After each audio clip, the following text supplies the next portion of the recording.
morning. Good morning, and welcome all of you for the closing ceremony of this annual event of the Interreg 2Cs program.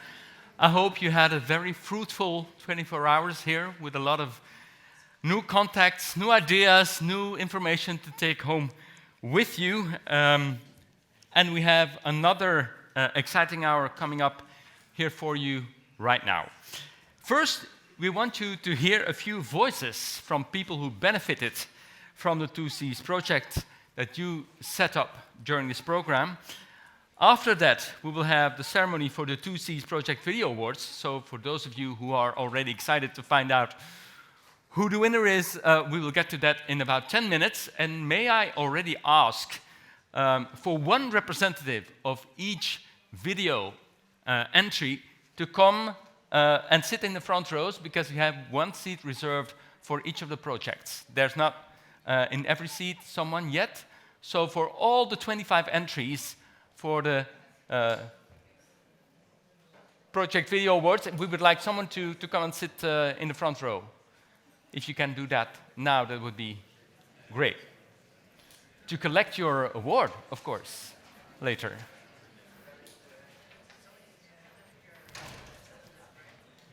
So we still need someone from NS City, Bio4Safe, Cool Towns, CBCI, Cobra, I Know How, Motion, Nereus,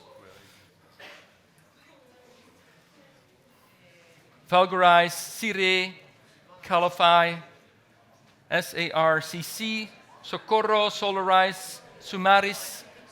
We need someone here. And you will be able to shine on the stage later on. Maybe that's a reason not to come. I understand, but please. Okay, the award ceremony will be followed by a word from the Straits Committee about how they will continue to develop cooperation among the coastal territories beyond the 2Cs program. And finally, to close this event, we will hear from the European Commission and the Interreg 2Cs Managing Authority. So, as I said, first we will start off with voices from the 2Cs area, because this is really, of course, an excellent opportunity for you to hear directly from the people who benefited from your work. And the first voice is the voice of Sarah Wilby. Sarah is a clinical scientist at the Portsmouth Hospital University, and she will explain to us how the COBRA project has helped her and her team improve the quality of both diagnosis and treatment of localized cancers. Hi, I'm Sarah Wilby. I work as a clinical scientist at Portsmouth Hospital University Trust, and I've been working on the COBRA project since 2019 with other colleagues in our department. We were contacted to collaborate on this because we have clinical experience with low dose rate prostate brachytherapy treatments and also a very busy prostate biopsy service.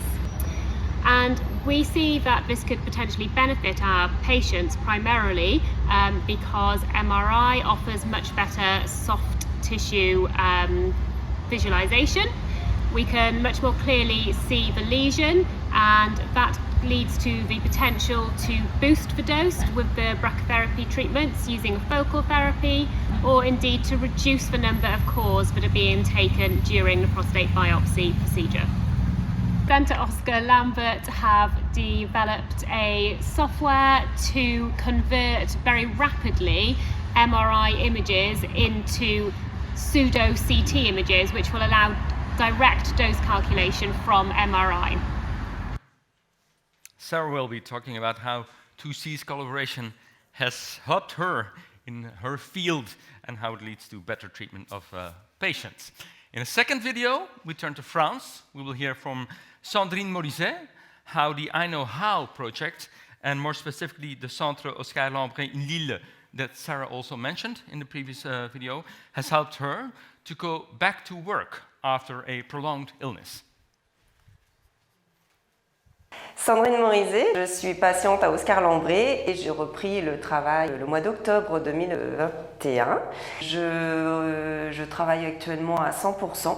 Je fais partie de l'étude ANEOA qui a permis d'établir un livret entre l'hôpital, le patient et l'employeur où se trouvent toutes les informations utiles, que ce soit au niveau du droit, au niveau de la constitution de certains dossiers, les organismes, pour mettre en relation pour une reprise au travail dans les meilleures conditions. Ce livret est vraiment une aide précieuse pour le malade puisqu'il permet vraiment de trouver toutes les informations, que ce soit d'avoir un coach, un accompagnement de vie, de trouver vraiment les personnes utiles à la reprise du travail et aussi au niveau de l'employeur qui lui permet d'adapter et de mettre en place tout un process pour accompagner le collaborateur au mieux dans la reprise du travail. We will stay in France for the third video because the following small film features a citizen of the city of Fourmi in France, and Pascal Cinet has been involved as a real stakeholder of the Solarize project. To demonstrate his support, Pascal has invested in the installation of solar panels on the rooftop of a primary school. Bonjour, je suis Pascal Cinet, j'habite à Fourmi depuis toujours. Je suis originaire de ce quartier et j'y ai même fréquenté ces écoles. J'ai connu le projet Solarize par le biais des différentes publications de la ville, notamment les journaux et les réseaux sociaux. J'avais envie de soutenir le projet d'installation des centrales photovoltaïques parce que je trouve que c'est une belle action, parce que c'est l'avenir de nos enfants. On sait tous aujourd'hui que l'énergie va nous coûter de plus en plus cher, que la production a un impact sur la planète et que c'est mieux de la produire localement. J'ai donc souhaité mettre un peu d'argent dans le projet, davantage par conviction que dans un souci de rentabilité.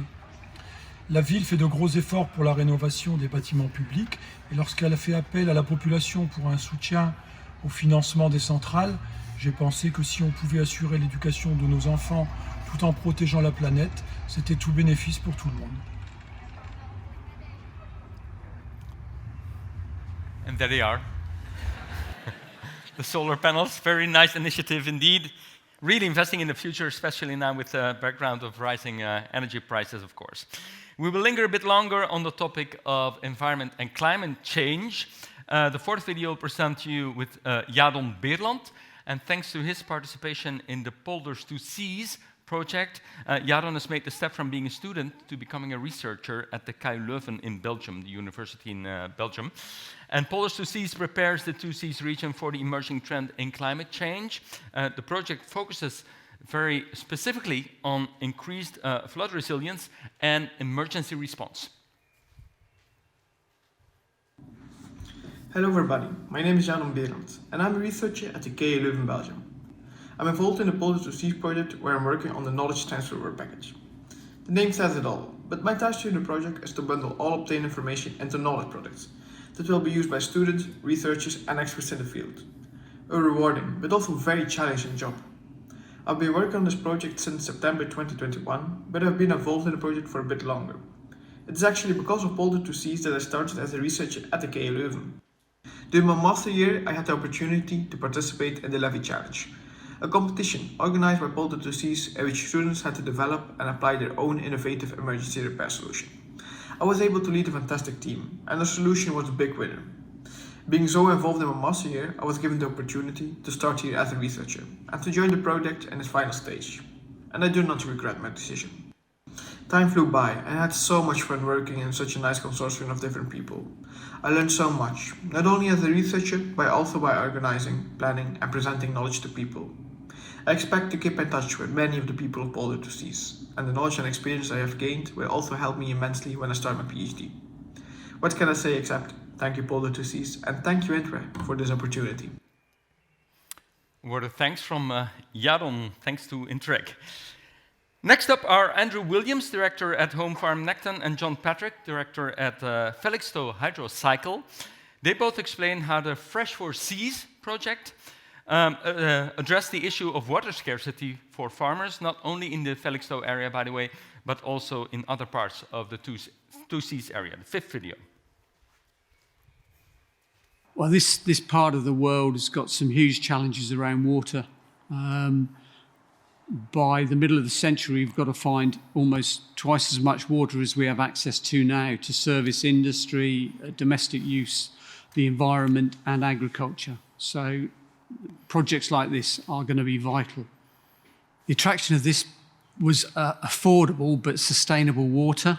So our current sources of water are all being challenged from an environmental point of view, and this source of water was damaging the environment where it's being pumped out to sea. If we could turn this around and get it back up the peninsula to the growers, then that was very attractive. The results are that we've managed to achieve to date over 800,000 cube of water pumped to the reservoirs, and I think quite spectacularly the local contractors managed to deliver that through a COVID year on time and on budget, and I know the farmers are all very, very grateful. I mean, it's a project for the future as much as anything, but even now, last year when John could start pumping water into us as our reservoirs went down, it just gives you the confidence that you can get through the season, that you can give the crops everything they need. So yeah, it's been extremely beneficial. Very impressive, very useful work also that has been done in the Fresh for Seas project. And the sixth and final video, we will hear from two engineers from Metagenics, Torsten Koen and Christophe Daveloze.